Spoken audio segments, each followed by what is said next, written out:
Okay, this is a situation where Nintendo has lost their minds again. Sorry, Nintendo, you're out of line with this one. Let's get into it. Skip it up and that up. So we know that, I would say Japan in general, not just even Nintendo, but Nintendo is very, very, very draconian with their IPs. There have been times where people made Super Mario Brothers for the Commodore 64. That's always an example I bring up.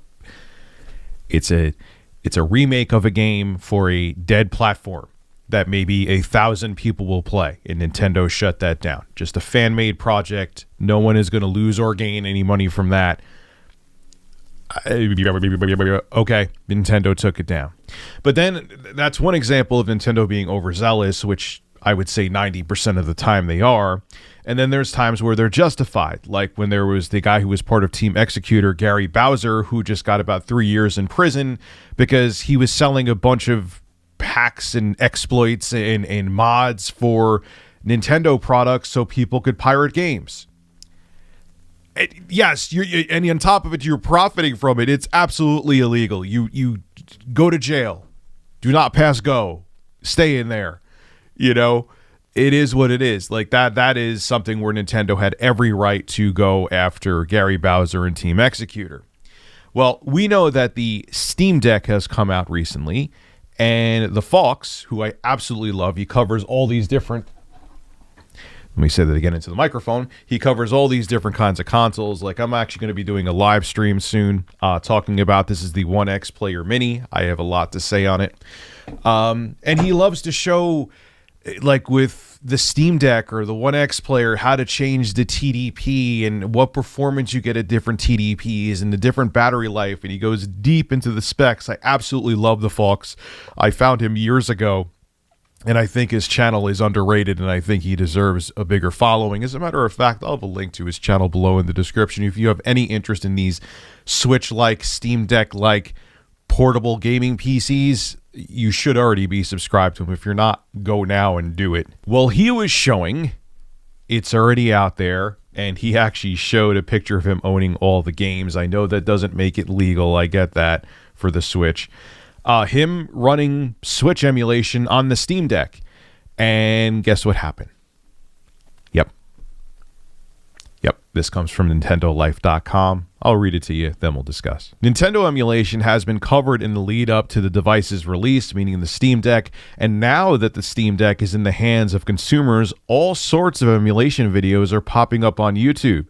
It seems, though, that certain videos focus on Yuzu, Switch emulation, and Dolphin, GameCube, and Wii emulation have become targets of takedowns. While it's not entirely clear at this point who exactly is targeting these videos, the obvious guess here is Nintendo, and many within the Steam Deck community believe this as well. One video in particular that's been removed was uploaded by YouTube channel The Fox, Carrie Golomb, over on Twitter. Like I said, I've been watching him for years. The creator of this channel has over 55,000 subscribers, had uploaded an instructional video about how to get Yuzu, the open source Nintendo Switch emulator, running on the Steam Deck. His other video about Dolphin emulation on Steam Deck was also supposedly targeted. Now, the games he got running on there were Super Mario Odyssey, Super Mario 3D World, ARMS. He also got the Metroid Prime running on the device as well. And here's Carrie, or the Fox, showing on Twitter. It's actually pretty funny, but I have diplomatic immunity. And he's showing all of his Switch games and his ambassador certificate there. It's actually, and then someone who actually follows me replied back with, and this is pretty interesting, the fact that the Fox, Carrie Gollum, got his Yuzu and Dolphin on Steam Deck videos taken down by Nintendo shows that they're not just against piracy like fanboys and drones think. Nintendo is against emulation in general. I agree with this. They've just proved it. In those videos, not once did he say that he condones piracy. He didn't show how to download the ROMs from another site. He simply showed how to emulate the games on the machine. This is 100% legal, but Nintendo abused the DMCA system, and this is just plain wrong. And I 100% agree with Ali RX here. Look, I know I've been back and forth on this, but you know what's kind of making me change my opinion is I know the Fox. I've been watching him carry for years now. He wouldn't show how to steal ROMs. He's just showing how an emulator performs, Nintendo. He's showing what the hardware capabilities of the Steam Deck are for emulation. And the emulation software is out there. Now, the difference is if he had a link, or like if Kotaku, when they talked about Metroid Dread, I kind of changed my opinion on that too, had a link, oh, here's a link to download Metroid Dread, or here's a link to download the ROM of ARMS, like if Carrie had that in his video, The Fox, that would be different.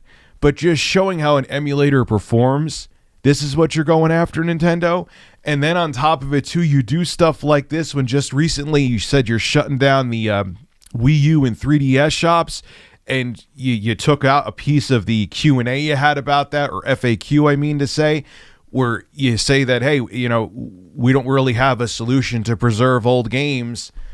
So you don't have a solution. People are just showing off emulators because they want to preserve the games, even though it's still a current gen system that he was emulating. I understand. But what happens in the future when the Switch is no longer the top dog system? Where can I legitimately go to get Wii eShop games right now, Nintendo?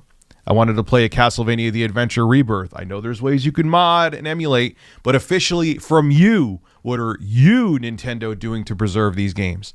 Not a goddamn thing. And then when people want to show emulators, because in the future, when the Switch is no longer Nintendo's relevant console and they slowly pull away support for it, you want to take down those videos because you don't want to preserve the games, and you get pissed off when the community wants to preserve the games because in the future, you just want to resell them to people over and over again. You don't care about preservation. You just care about profit. And I understand that you're a corporation. That is just, you don't care about the consumer, Nintendo, flat out. And it pisses me off. This is Rich at Review Tech USA signing out. Have a good one.